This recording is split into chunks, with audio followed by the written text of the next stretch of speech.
Salah and Mohamed Salah! Mohamed Salah, take one. I want to take you back to that Champions League glory and you lifting that trophy. How was it? Honestly, it was great. You know, it's a dream for everyone, the city, the player, to win a Champions League. So something great and something very big. June 2019, and triumph for Mo Salah and his Liverpool teammates as they're crowned champions of Europe. For Salah, club glory was followed by a disappointing turn of events with the Egyptian national team at this year's Africa Cup of Nations. Just months before the tournament started, Egypt stepped in to host.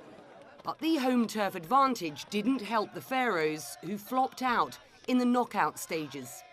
We didn't perform in the top level, honestly. So I'm not just taking. I'm not talking about the player and hiding myself. But we, as a team, we didn't perform good. But there was a lot of pressure. As a player in the national team, they were not that happy about a lot of things. How do you think that Egypt come back from that experience? Does there need to be wholesale reform, do you think, in the Egyptian Footballing Association? I mean, you've had a number of run-ins with the association. Yeah, had a lot, honestly. I think we just need to be honest with ourselves. Sometimes with the national team, it's the federation take it as a competition with me. You know, my position is a little bit different than the players.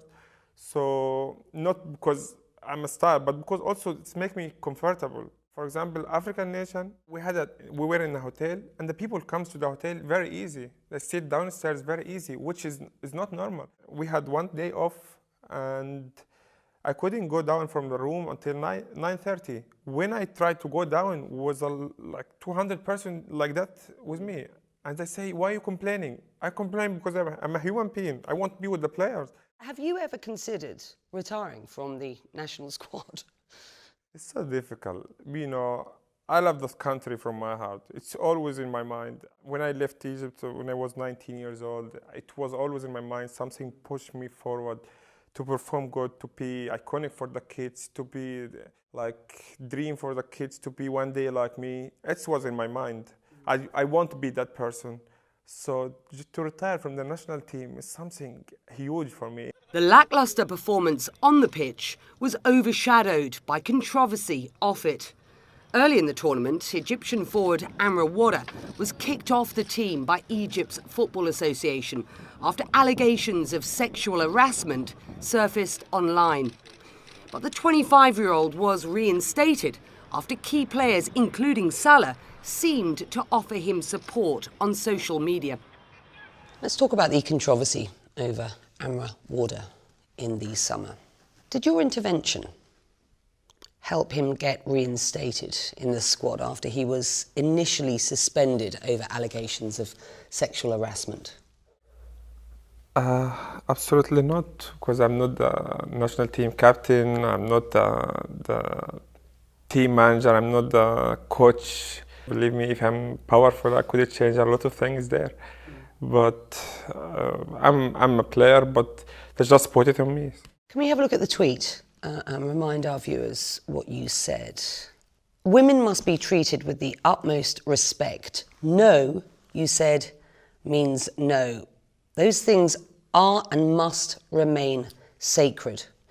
You went on, Mo, to say, I also believe that many who make mistakes can change for the better and shouldn't be sent straight to the guillotine, which is the easiest way out. We need to believe in second chances. We need to guide and educate. Shunning is not the answer.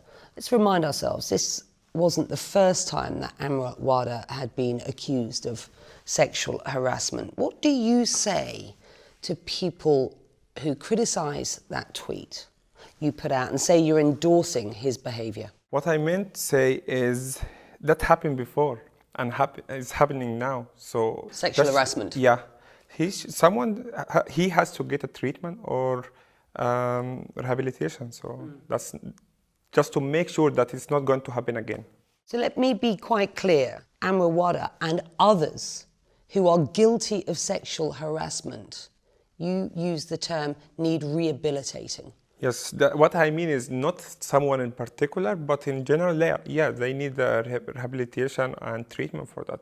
So you just make sure that it's not going to happen again. You were accused of hypocrisy when you were voted one of Time's 100 most influential. You talked about the need to change attitudes towards women in the Middle East, and then the tweet. So just explain what your position is to me, if you will. No, my position is still the same. As I told you, the people misunderstand what I'm saying. But in the meantime, what I'm talking about is the woman has to get her right in the Middle East.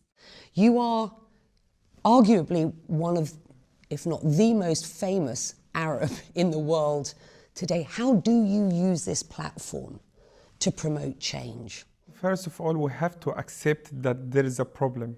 And I know it's very difficult to accept that, but 100% the problem is running deep and deep and deep. So, and the second thing, my opinion, is the woman, she has a right to talk about anything she doesn't like. I'm talking about myself. I want, when my daughter has a problem, she has to feel like support from me to come to talk to me about the problem. The most important thing is the fear. The wife fear from her husband, from her father, which that's the main point, I think. So the fear is not healthy for anyone. So we have to fix that. Mohammed, personally, have you changed your attitudes towards women as you have grown, developed, moved away from Egypt, become successful in Europe? I think, yeah, it changed a lot. Changing from the person, which I'm talking about it like the family's care from him, or the wife, or the daughter, or whatever, to the person he's talking now. Like, he's fighting against the subject because he sees that he's wrong. Yeah, of course, before I didn't have my daughter because I think probably I started to change like 9 years ago, 10 years ago, or I don't know, whatever. But to that person now is fighting against the subject because I can see it's very wrong.